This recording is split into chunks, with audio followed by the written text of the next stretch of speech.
Kemudian Allah berfirman, kuntum khaira ummatin ukhrijat linnas. Kalian adalah umat terbaik yang Allah keluarkan bagi manusia. Dan terlalu banyak ayat ya pujian terhadap para sahabat. Di antara ayat yang paling agung tentang para sahabat adalah ayat yang menyebutkan para sahabat sudah dipuji dalam Taurat dan Injil. Ya, kalau kita lihat pujian terhadap sahabat dalam Al-Qur'an banyak. Tapi yang menakjubkan ternyata para sahabat Nabi juga disebutkan dalam Taurat dan juga disebutkan dalam Injil. Ya, mungkin kalau kita buka perjanjian lama sekarang Taurat, entah ada atau tidak ada. Kalau tidak ada maka wajar karena Taurat sekarang sudah mengalami penyimpangan dan ada yang dihapuskan dan macam-macam. Demikian juga Injil, mungkin kita enggak dapat. Tapi Allah menjelaskan bahwasanya para sahabat pernah disebutkan dalam Taurat dan Injil. Kata Allah Subhanahu wa taala, Muhammadun Rasulullah walladzina ma'ahu asyidda'u 'alal kuffari rahama'u bainahum tarahum ruk'an sujada yabtaguna fadlan minallahi wa ridwana. Kata Allah, Muhammad Rasulullah dan orang-orang bersama Muhammad itu para sahabat. Ya. Mereka keras terhadap orang kafir dan saling rahmat terhadap kaum muslimin di antara mereka. Tarahum ruk'an sujada. Kau akan melihat mereka sujud dan ruku. Dan ini dalil dari penjelasan dari Allah bahwasanya para sahabat suka beribadah, sering ruku, sering sujud.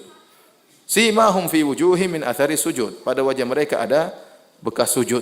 Kata Allah, dzalika mathaluhum fit Taurat. Ini adalah perumpamaan mereka di Taurat. Tentang mereka rajin salat, rajin ruku, ada bekas sujud di wajah mereka, ya. Saling kasih sayang di antara kaum muslimin. Ini ada disebutkan dalam Taurat. Kemudian kata Allah, wa mathaluhum fil Injil. Adapun perumpamaan mereka di Injil, kazar'in akhraja syata'ahu fa'azarahu fastaghladha fastawa ala suqihi yu'jibu az-zurra'a liyaghidha bihimul kuffar. Adapun perumpamaan mereka di Injil seperti tanaman tunas yang ditanam kemudian mengembang kokoh semakin kuat, kemudian menyenangkan orang yang menanamnya. Ini perumpamaan yang sangat indah dalam Taurat, dalam Injil tentang para sahabat Nabi sallallahu alaihi wasallam. Kenapa seakan-akan sahabat adalah tanaman yang tumbuh kokoh kemudian menyenangkan penanamnya? Siapa yang menanam? Nabi sallallahu alaihi wasallam. Nabi yang mendidik mereka. Kemudian Nabi senang melihat hasilnya tatkala mereka berjuang karena Allah Subhanahu wa taala. Kemudian mereka ya rela berkorban jiwa dan raga mereka demi Islam. Oleh karenanya tatkala Rasulullah SAW hendak wafat, Rasulullah SAW sudah tidak bisa lagi jadi imam, yang menjadi imam adalah Abu Bakar. Kemudian para sahabat salat di belakang Abu Bakar. Maka Rasulullah SAW hanya melihat para sahabat ya dari kejauhan dengan wajah yang sangat gembira, menunjukkan bagaimana berseri-serinya Nabi SAW melihat murid-murid beliau ya salat di hadapan Allah Subhanahu wa taala. Allah gambarkan bahwasanya demikianlah para sahabat seperti tanaman yang menyenangkan apa? Penanamnya.